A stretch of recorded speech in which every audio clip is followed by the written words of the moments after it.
Assalamualaikum warahmatullahi wabarakatuh. Dengan nama Allah yang Maha Pengasih, lagi Maha Penyayang. Segala puji bagi Allah yang telah menjadikan kita nasihat, yang telah memberi kefahaman kepada kita dari berbagai ilmu para ulama yang ahli. Dan semoga solawat dan keselamatan tetap terlimpah kepada junjungan kita Nabi besar Muhammad Shallallahu Alaihi Wasallam dan juga kepada para sahabatnya yang baik yang selalu berpegang dengan syariatnya. Kisah Sunan Bonang, berdakwah dengan gamelan dan sastra. Sunan Bonang merupakan anggota Wali Songo yang menggunakan gamelan dan sastra sebagai media dakwah. Saudaraku, mungkin sudah sering dengar lagu Tombo Ati yang dipopulerkan oleh Opik. Ternyata lagu tersebut diciptakan oleh Sunan Bonang sejak abad ke-15. Digunakan oleh beliau sebagai sarana syiar agama Islam. Tentunya versi Opik sudah diberi sedikit sentuhan, dengan diterjemahkan ke dalam bahasa Indonesia, supaya bisa lebih universal. Karena sejatinya lagu Tombo Ati menggunakan bahasa Jawa. Inilah beberapa fakta yang kami hadirkan tentang kisah Sunan Bonang, berdakwah dengan gamelan dan sastra. 1. Pendidikan Islam yang kuat sedari kecil. Lahir di Surabaya pada tahun 1465 dengan nama Raden Maulana Makdum Ibrahim.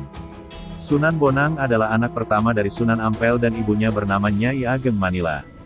Raden Makdum Ibrahim lahir di lingkungan yang agamais. Sedari kecil beliau sudah menempuh pendidikan di pesantren milik ayahnya di Ampel Denta. Beliau sudah dipersiapkan menjadi penerus dakwah Islam di Nusantara oleh ayahnya, Sunan Ampel. Di pesantren ayahnya tersebut Raden Makdum Ibrahim mempelajari ilmu fikih, usuluddin, tasawuf, seni, sastra, arsitektur, hingga bela diri, yakni pencaksilat. Hal tersebut membuat Raden Makdum Ibrahim telah menguasai banyak ilmu di saat remaja. Selain di pesantren milik Sunan Ampel, beliau juga menimba ilmu di negeri Pasai saat remaja. Raden Makdum Ibrahim berguru kepada Syekh Maulana Ishaq, ayah dari Sunan Giri. Tak hanya Sunan Ampel dan Syekh Maulana Ishaq, Sunan Bonang Muda juga berguru kepada banyak ulama lainnya.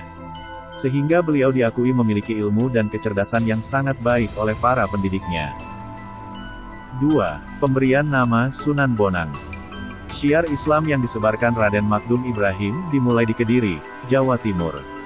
Beliau mendirikan musola atau langgar di Desa Singkal, tepatnya di tepi Sungai Brantas. Di sana ia berhasil mengislamkan Adipati Kediri, Arya Wiranatapada dan putrinya. Dari Kediri, beliau melanjutkan perjalanan ke Demak, Jawa Tengah. Ia diminta menjadi imam Masjid Demak oleh Raden Patah selaku raja pada Kesultanan Demak. Selama menjadi imam Masjid Demak, Raden Makdum Ibrahim tinggal di Desa Bonang.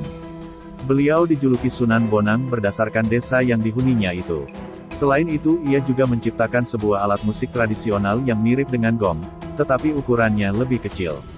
Alat musik tersebut dinamakan dengan alat musik Bonang, kini lebih dikenal dengan gamelan Jawa.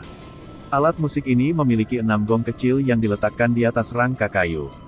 Tetapi dalam perkembangannya, kini bisa mencapai belasan. Dakwah Sunan Bonang dilakukan dengan alat musik buatannya. Nada mengalun disertai tembang dari gamelan membuat warga setempat penasaran dan tertarik untuk menyaksikan dan mendengarkannya secara langsung.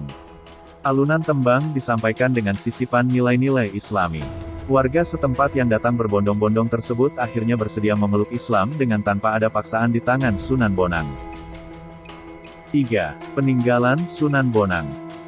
Seperti kita ketahui, Sunan Kalijaga melalui perjuangannya saat menantikan kedatangan Sunan Bonang kembali saat dititipkan tongkatnya selama beberapa tahun di pinggir kali.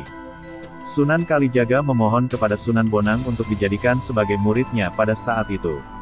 Karena kegigihan niat dan tekad yang bulat, Sunan Kalijaga berhasil melewati ujian yang Sunan Bonang berikan. Pada akhirnya Sunan Kalijaga dapat menjadi bagian dari Wali Songo berkat dipandu oleh Sunan Bonang.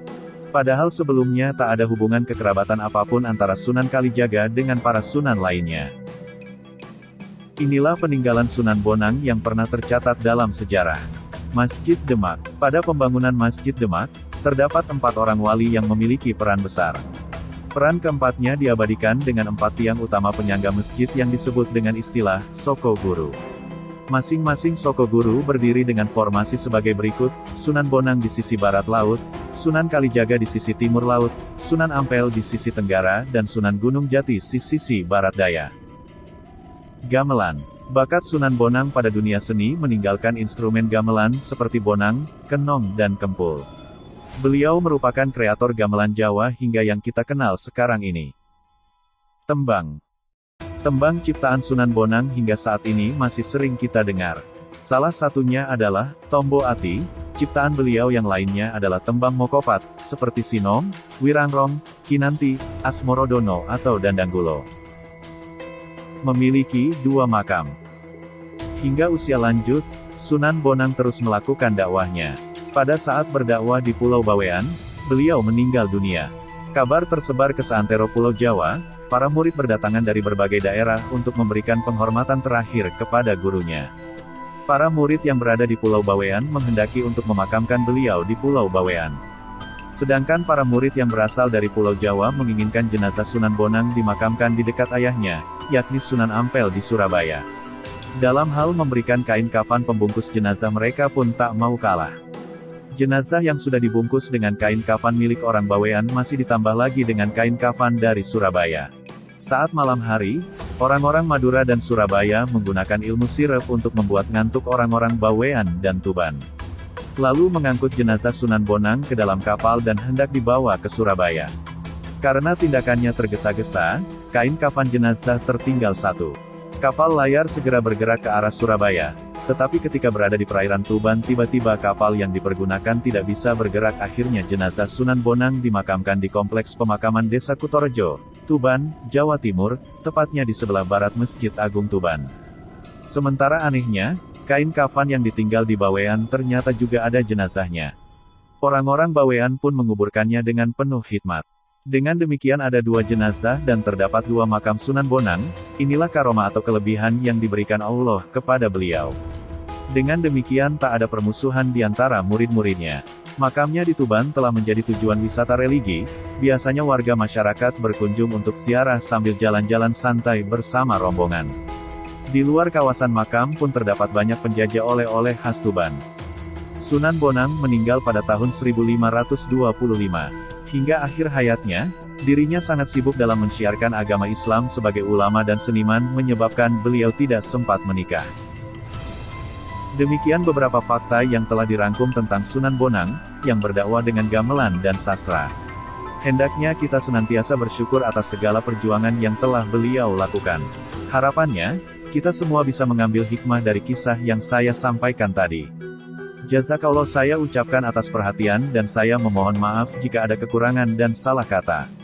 Unzur makola, wala tanzur menkola, lihatlah apa yang disampaikan, jangan lihat siapa yang menyampaikan. Wassalamualaikum warahmatullahi wabarakatuh.